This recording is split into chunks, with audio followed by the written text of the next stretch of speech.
Սահմանային իրադրությունը ես գնահատում եմ հարաբերական կայուն, այո, կարակոսներ հնչել են, հնչում են, բայց դրանք նպատակային չեն, թիրախային չեն, այն կարակոսները, որոնք կոնկրետ թիրախավորում են, դրա մասով մեր պաշտոնական լրահոսը գերատեսչության ինքը տեղեկատվություն տալիս։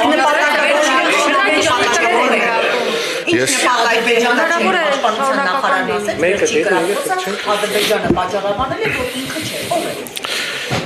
միանշանակ ադրբեջանական կողմը կպատճառաբանի, որ ինքը չէ, բայց իրականում իրենք են, այո, իսկ նպատակները, որ տալիս եք նպատակներ, նո առաջին կարակող կողմը ավելի լավ կիմանա իր նպատակները, իսկ մեր թողեք ավարտեմ։ Իսկ մեր գնահատականով նպատակները միանշանակ, եթե հակառակ կողմից կարակոսներ են արձակում, դրանք եւ մեր զինծառայողների վրա հոգեբանական ճնշում գործադրելու, սահմանային բնակության վրա նույնպես ճնշում գործադրելու, բայց փաստն այն է, որ մենք դրան ուշադրություն չենք դարձնում, շարունակում ենք մեր բնականոն ծառայությունը եւ իրադրություն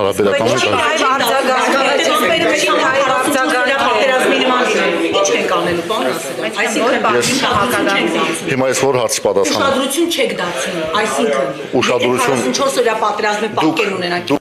Դուք ճիշտ հասկացաք իմ պատասխանը, ուշադրություն չենք դարձնում, դա չի նշանակում, որ Հայաստանի մի րոպե, Հայաստանի զինված ուժերը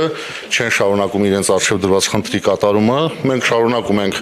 հետախուզության վարումը բոլոր ունեցած ուժերով եւ միջոցներով եւ սահմանային խորհուրդներում հակառակորդի կողմից ոչ մի նմանատիպ սադրիչ քաղաքականության գործողություններ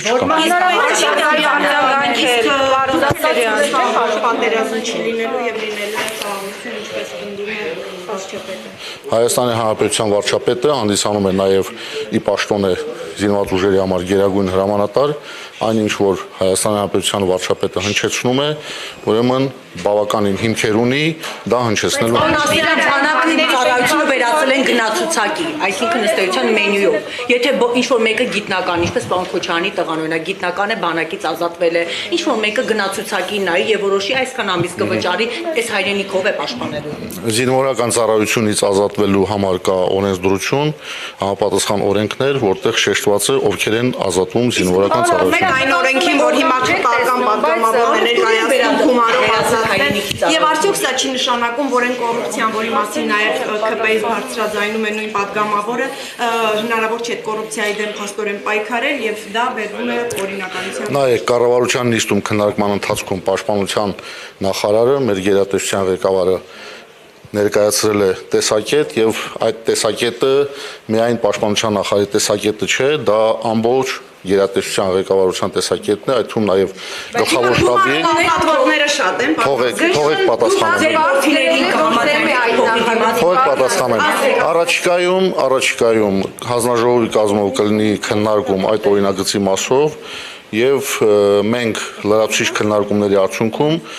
պաշտպանության նախարարի միջոցով մեր գերատեսչության տեսակետը կներկայացնենք այդ օրինագծում։